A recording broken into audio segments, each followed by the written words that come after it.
Hey guys, welcome back to the Burn Boot Camp podcast. Today is a really exciting day. I've been waiting for this moment to interview our very special guest, Jenna Overbaugh.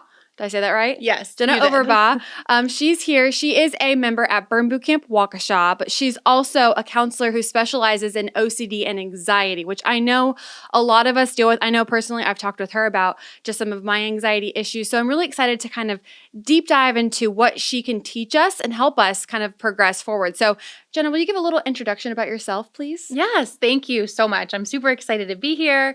I know I've been just eager to have this conversation a little bit more since we talked a long time ago. But yeah, I am a licensed professional counselor. I have been specializing in treating people who have OCD and anxiety since 2008. I've always been an anxious kid. My earliest memories were being super anxious. Who do I sit with at school? I went to a new school. Oh my gosh, who do I sit with at lunch? I need to raise my hand to answer a question. I'm scared that I'm going to say the wrong thing. But I was also very competitive, and I didn't like for that entity to kind of take over. Mm-hmm. And so, not knowing any different, I just did the scary thing. I just went and sat with the cheerleaders and raised my hand even though I didn't want to. But then fast forward, I learned that was actually the evidence-based approach for how you should handle anxiety and anxiety-related conditions, OCD being one of them. I went on and I struggled significantly in my postpartum period with postpartum OCD. Which is really common and not often talked about.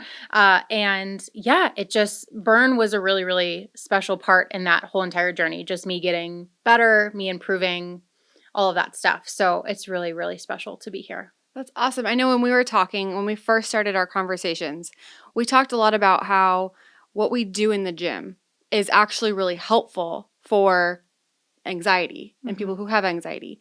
Can you talk a little bit more about like that conversation that we had? Because I know it was really eye-opening for me, someone who I would say just personally in my experience, if anyone has similar experiences, I would never say like growing up, I don't feel like I had anxiety.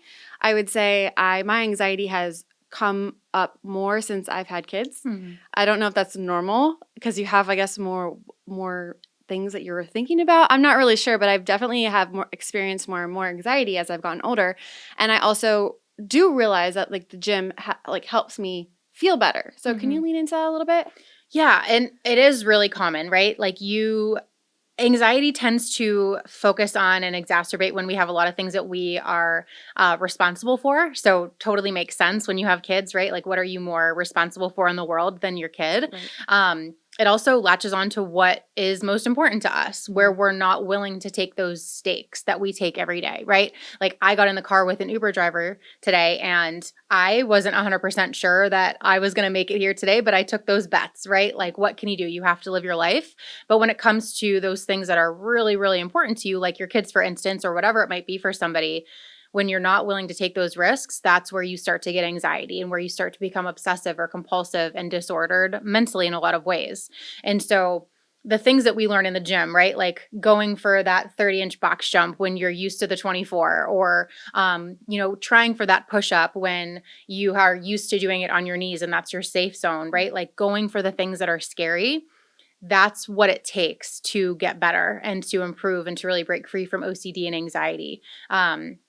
And so I think a lot of times in society and social media, we get a lot of, how to get rid of anxious thoughts or how to get rid of anxiety or, try this distraction technique or try this deep breathing technique. And research shows that might work very temporarily for some people.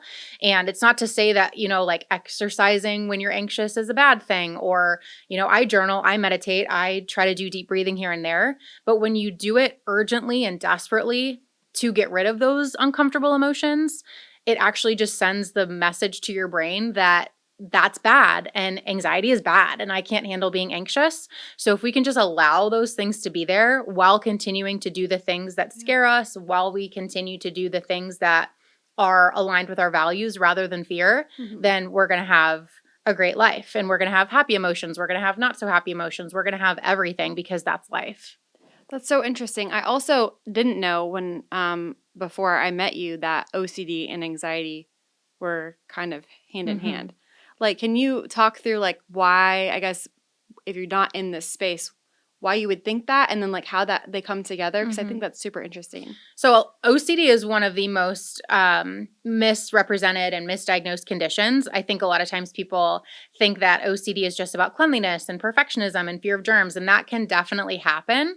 But it's called the doubt disorder is really what it's called. It's actually nicknamed that in other countries, the doubt disorder. So when you think about it that way, it's all of these uncertainties, Yeah. right? It's these what if, right? Yeah. It's like, what if my kid didn't get to school okay on time? Yeah. What if my son isn't okay right now? What if, right? And so many of us can suddenly relate to that, whether you're a parent or not. We can relate to those what ifs, just those incessant what ifs. OCD is also just these intrusive thoughts that come into your brain. They can be thoughts, ideas, images, impulses, feelings. They're called ego dystonic. What that means is that they're inconsistent with your character, right? So, like, I have this random thought or I had this random image come into my mind. As a mom, you can relate probably Yeah. scary images. 100%. And it's like, where did that come from? Yeah. Like, why did I just have that thought? I don't want to have that thought. And our first reaction to my earlier point is to try to stop having that thought. I don't want to have that thought anymore. And we think that that's going to be helpful, but we actually need to allow ourselves to have that thought and continue doing whatever it was that we were doing anyway, and still just allow that thought to be there because it's a thought. It's not bad. It's not good. It's not anything. So really just approaching your thoughts non-judgmentally. But when you start to see OCD for what it can be, and it's not just cleaning and perfectionism and fear of germs. Which is what most people, that's what I thought. So I'm learning something new right now. Right. And I think people have that misperception because that's easier to talk about. Yeah. It's easier to talk about the fear of germs or hand washing or, counting your steps or things like that. It's not as taboo. Yeah. But when you start to say, like, I keep having these images of something really awful happening to my family or of me doing something awful that I would never ever do, but I just can't stop thinking about it. People don't want to talk about that because it's so taboo. Yeah. So when you start to see OCD for kind of the breadth of what it could be, then you start to see like, oh, it could be related to anxiety, right? Because they make you feel these experiences can obviously be very anxiety provoking. But if it were OCD, whether it was social anxiety, I'm a big believer that fear is fear. And so whether it's fear of the 30-inch box jump, which is my like big mental barrier a lot of the time, or whether it's fear of wearing a crop top to the gym, or whether it's fear of something bad happening to your family, you have to make decisions that are aligned with your values, not necessarily rooted in fear. I have a question about like your fear of the box jump, or like I think the crop top is interesting. Is that a deeper issue? Like fear of crop top, is that because someone has like anxiety over their appearance? Or is there more to that, or is it just like surface level? So it's such a good question. But really I think it depends overarchingly, right? Like, to what extent is this causing distress and impairment? Mm-hmm. So all of these things exist on a spectrum, whether it's eating disordered behavior or whether it's depression or whether it's anxiety, obsessions, and compulsions, right? We all have a little bit of it. Yeah. Not to say that we all have a little bit of OCD, because that's the disordered piece, right? We all have a little bit of the obsessions and the compulsions. We all have a little bit of the eating disordered behaviors from time to time, right? It becomes disordered when you start to experience distress and impairment. So distress is simply, to what degree are these behaviors causing you stress or causing stress to the people around you in your life? And then impairment would be, okay, to what degree are these behaviors, not just maybe the crop top thing, but related things, right? Like, are you able to wear the outfits that you want to a job interview? Are you able to wear the outfits that you want, at Zoom, working from home or whatever? Yeah. To what degree are those things causing impairment in your everyday life? And if there's distress and impairment, then it certainly could be. But the good news is that all of that stuff can be figured out and it can be totally workable. Is it like leaning into like your childhood trauma? So I do a lot of like self-growth. Like I'm really into personal development. And what I'm always hearing is there's something in your childhood that kind of triggers these emotions. Mm-hmm. Is that like part of this whole process as well? So a lot of mental health conditions, OCD, anxiety included, eating disordered behaviors, body image related disorders, it follows kind of like a loaded gun theory. Mm-hmm. So a lot of these conditions we have found, they do have a biological component. So there's a biological vulnerability, I would say. So a lot of these things or related conditions can kind of run in the family. So you have this vulnerability to developing it, but it so much depends on your environment and your learning and so many other things that that environment can either turn on that switch or pull that trigger or not. Yeah. So it really, really depends. And it's always an and situation. It's always both.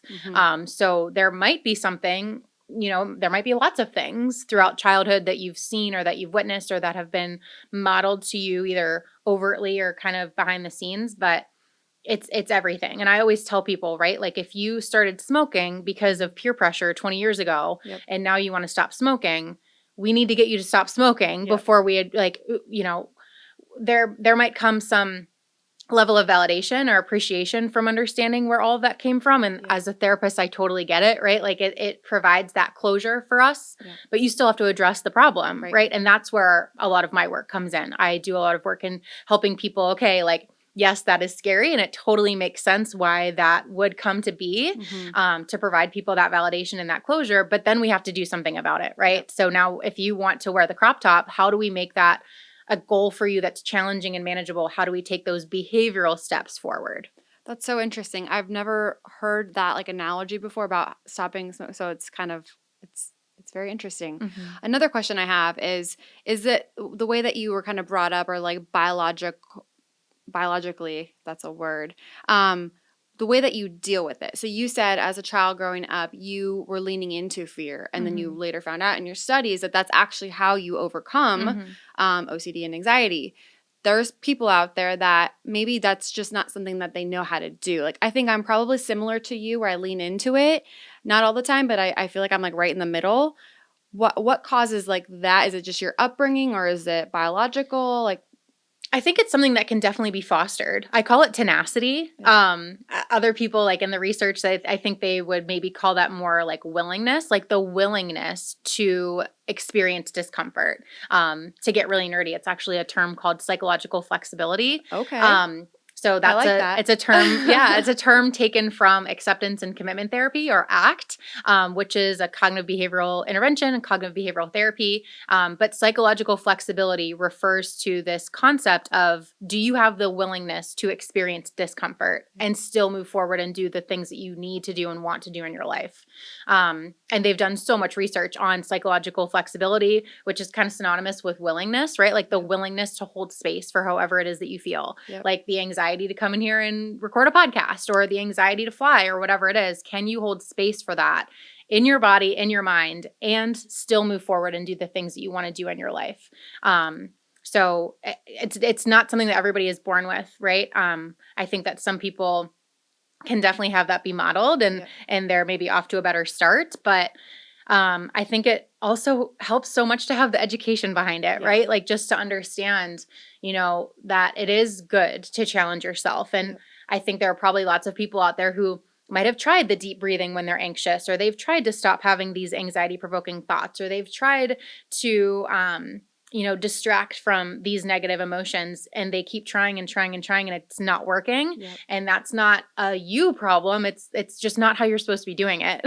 We actually need to be practicing whatever we can to foster more of that psychological flexibility. And it's scary because our bodies want to do the exact opposite. It's very paradoxical. The analogies that we often use is like a finger trap. Or like quicksand, right? Like a lot of times we are in this anxiety provoking state and, oh my gosh, we're going to do the box jump, or I have to wear this crop top, or, I'm sending my kid to school for the first time. And it's very anxiety provoking. Everything in our minds and in our bodies wants to make us pull away. But it's like quicksand, right? Like as we drop the fight, we actually can move forward. That's so interesting. I feel like there's so many similarities kind of taking it back to camp.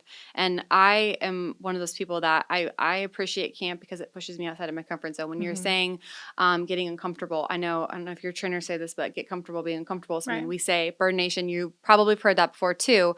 And that I think a box jump is a great example. It's like if you overcome the box jump, you had the awareness that you were nervous about the box jump. And then if you do the box jump, that I did that, I can do other things. And I think it goes back to, and take this away from camp now, is the point you made before was you have to first have the awareness. If you Right. don't have the awareness that you are in a position mentally where you're feeling disabled, or you don't know how to go through with a thing like sitting in a podcast or whatever it is to challenge yourself, I think that's an important like call out that I don't know if I ever thought about. Mm-hmm. So I guess going into that, are there like 5 things, or it doesn't have to be 5, but whatever you think, like for people who might be right now listening to this podcast, watching it on YouTube, and they're like, I am really struggling right now with OCD and anxiety, and what would you tell them like to do? What are their next steps? Call to action, if you will.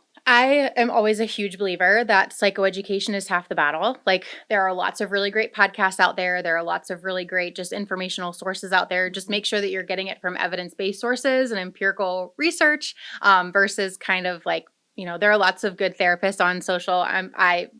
Hopefully I'm one of them, but a lot of them aren't.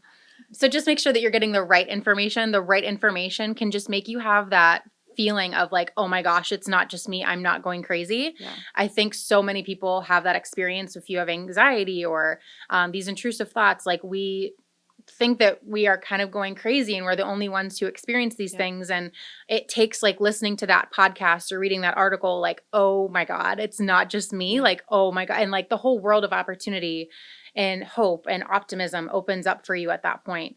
And so just getting really into the psychoeducation of everything, learning about it as much as you can, and really trying to make this a lifestyle of challenging yourself, not just in the gym, but when it comes to scary everyday things, right? Asking yourself questions like, am I being guided right now by my fear, or am I being guided right now by my values? Yeah. I think another really good practical strategy that people can take away from this is you can just have a thought and it not mean anything.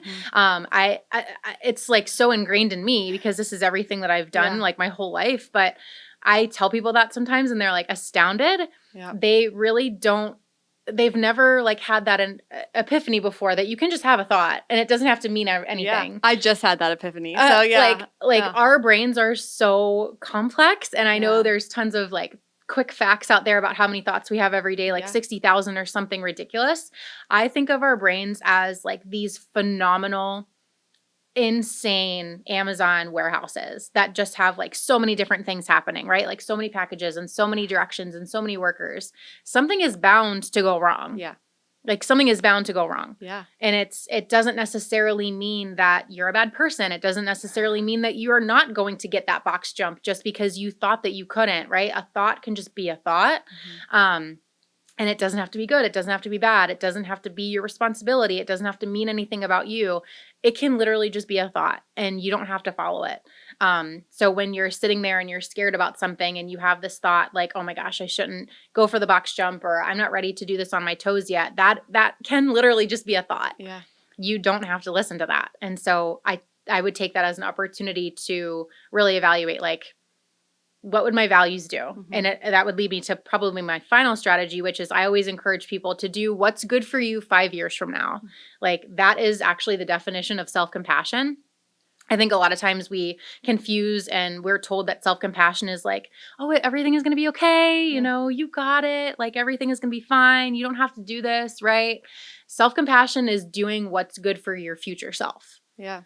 And sometimes that's not trying the 30-inch box jump because you're hurting, right? And sometimes it's trying the dang box jump. And so in the gym or out of the gym, just asking yourself truly, like, what is good for my 5 year from now self, not just what's good for my 5 seconds from now self, because I think that's sometimes where we live.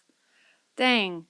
Jenna, that was amazing. Thanks. I learned so much from that. I know our audience also learned a lot from that. I know I'm going to be listening to this back because you have so many good nuggets in there that even if you're not someone who maybe is struggling, I don't even want to use air quotes, but with OCD or anxiety, I think there's still something in here for everybody. Yeah. It's more, I think, self-awareness, especially if you're into personal growth.